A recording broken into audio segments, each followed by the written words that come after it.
buddy Bob. And I am with that marketing guy. Yeah, that you just barely put up with. It's Keith, right? Not anymore. Okay, I've changed my name. good. What are we talking about today, Keith? No, it's Lance. Lance? Sir Lance a lot? Yeah, no, we're talking about bits. Bits. Bits. Okay. Now, what we have here is a display of a couple different manufacturers that we're really happy to represent with Bob CNC. Both are American made, and both have great reputations, family businesses, really nice folks to deal with, And great bits. and great bits besides.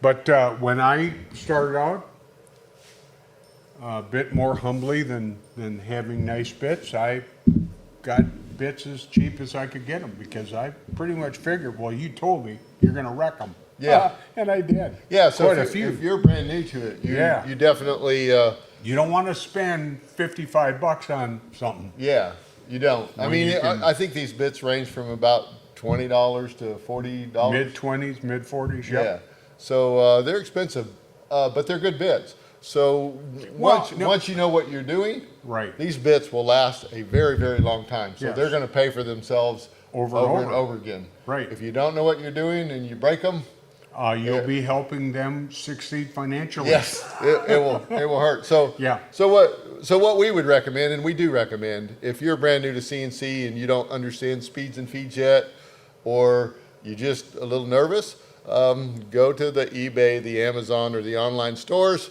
and you can pick up some smaller bits, 1/8" shaft. 1/8 shaft, and there'll be like $15 for 10 of them, or $18 for Right. 10 of them, or somewhere in that range. And I think you'll find if you look at our forum, HQ Master is one that has a pretty good reputation for those type of bits.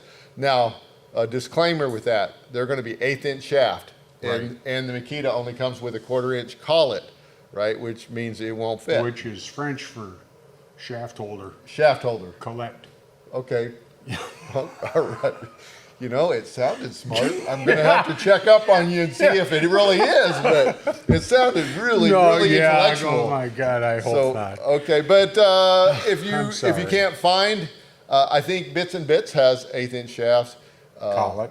Or sorry, thank you very much. The You're welcome. French thing. Yeah. Yeah, so they have them, or you can get them online. I don't like the sleeved adapters. They're not precision enough, so you're going to get You some. mean some precise run. enough? Well, it's Okay, not thank you. precision enough. Yeah, okay, precise enough, so you're going to have Yeah. some run out.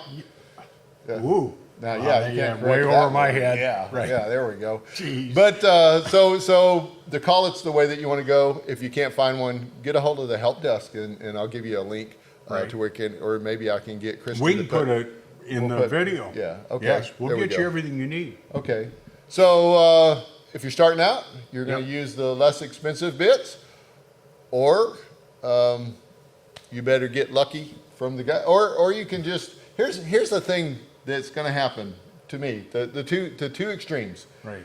Some people go, well, I'm just going to go really slow and easy, and that way it'll be okay. Burn That 'em is up. that's the worst thing you could do with a Right. bit is high RPMs going really slow. All that friction causes heat, burn up the bit. Takes about 4 or 5 seconds, and you're Toast.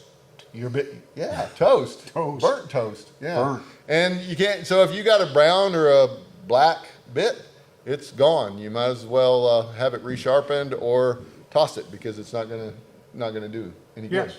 The other thing that you can do is go way too fast, especially with small bits, and you're gonna break them. I mean, your bigger bits, if you go too fast, you're just gonna get lousy cuts, and you're gonna notice that. You're not gonna break Well, it. there's another thing that you kind of left out, and that is especially when you're a newbie, and you like tools, Yeah. you want to buy one of everything or two of everything. You want to get a nice big 5 or 6 of everything. collection of different kinds of bits, and the fact is, you only need maybe a couple of end mills. Right.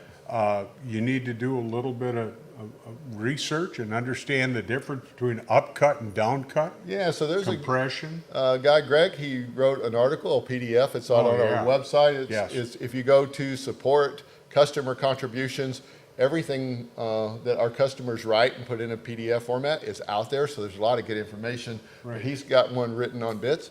So yeah, if you're going to be doing 3D relief carving, you definitely don't want to get V-bits. And if you're going to be doing a lot of engraving, you don't really need an end mill. Right. You're going to be using V-bits. You just have to know what bit is used in what application. And chances are, as you're getting started, you're going to need maybe 2 or 3 bits, and you're going to go a few months before you start experimenting with different kinds of bits. Right. And there might be some that you will never get, and it has nothing to do with your skill. It's just that you don't need that tool to do what you do. Yeah. You need to understand what you do when you use the machine. Now, there is one bit that a lot of people get that you don't really use for projects, but you use for surfacing. Yeah. You can go out online and type in surfacing bit. Yep. I would like for you to keep it under 1.5 inches, 1.5 inches or under for surfacing. In diameter. In diameter, Yeah. but remember you need a 1/4 inch shaft. Right.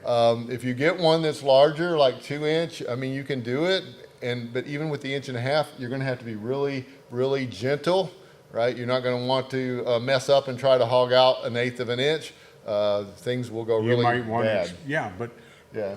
and of course, this is having to do with when you're trying to surface your spoil board. To make it super flat, yeah. Yeah. Okay. Yeah, so you So want if to we- take off like a 30-second, 20 thousandths, 30 thousandths, but Yeah. you don't want to take off a 16th or an 1/8. It's too aggressive. The machine will probably get away with it for a little bit, and then when things go bad, they go bad quickly. So Right. what we like to do when we're surfacing ours for the first time, right? We'll go ahead and move around, in random spots, just like move it all the way down and then go over 6 inches and move it all the way back.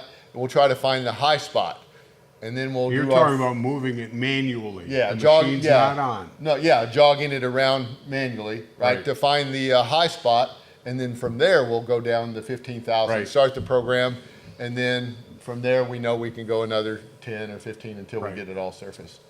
So, And if you've got questions on how to set up a surfacing toolpath, we can help you out. Just get us contacts at the help desk. yeah, and that would be the same for if you have any questions about the upcuts, the downcuts, single flute, Compression. 2 flute. You don't want to do anything more than 2 flutes on a CNC router. Your 3 flutes are for aluminum mostly, 4 flutes are for steel or other type of materials. So if you're going to use a router for wood, you're going to want 1 or 2 flutes. Yep. Well, guys, till next time.